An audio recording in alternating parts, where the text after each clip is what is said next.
ഇടുക്കി ചിന്നക്കനാലിൽ കാട്ടുകൊമ്പന്മാർ തമ്മിൽ പോര്. മുറിവാലൻ കൊമ്പനും ചക്കക്കൊമ്പനുമാണ് പരസ്പരം പോരടിച്ചത്. ഗുരുതരമായി പരിക്കേറ്റ മുറിവാലൻ കൊമ്പൻ അവശ നിലയിൽ. വനം വകുപ്പെത്തി ചികിത്സ തുടരുകയാണ്. ഫൈറ്റിംഗ് ഉണ്ടാകാറാണ്. അതിൻ്റെ ഭാഗമായിട്ട് നമ്മളതിനെ നിരീക്ഷണത്തിനായിട്ട് വാച്ചർമാരെ ഏർപ്പാടാക്കുകയും ചെയ്തിരുന്നു.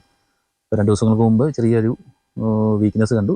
നമുക്ക് സ്പെഷ്യൽ മോണിറ്ററിങ് കൊടുത്തിട്ട് ഇന്നലെയോടുകൂടി ആനുവലി വീക്കായതിനെ തുടർന്ന് നമ്മൾ തേക്കടി AFO ദിവസം ദേശാടന വിവരം അറിയിക്കുകയും തുറന്ന സ്ഥലത്ത്. അപ്പോൾ ഇന്ന് രാവിലെ ആയപ്പോഴത്തേക്കും നിലത്ത് വീഴുകയും ചെയ്തിട്ടുണ്ട്.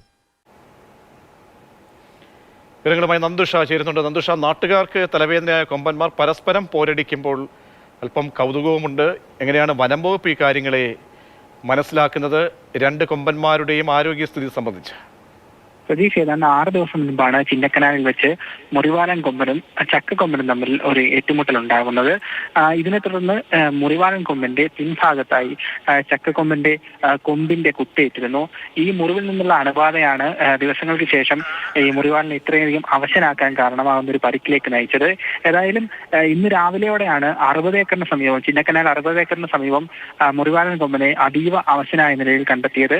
ഉടൻ തന്നെ വനം വകുപ്പ് പ്രത്യേക സംഘം സ്ഥലത്തെത്തി കൊമ്പൻ ആവശ്യമായ ചികിത്സ നൽകാനുള്ള നടപടിക്രമങ്ങൾ സ്വീകരിച്ചു. അതിപ്പോഴും തുടരുകയാണ്.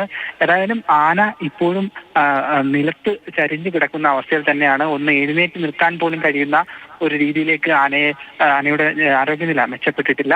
ഏതായാലും കൃത്യമായ രീതിയിലുള്ള ചികിത്സ തന്നെയാണ് വനം വകുപ്പ് മുറിവാലൻ കൊമ്പന് നൽകുന്നത്.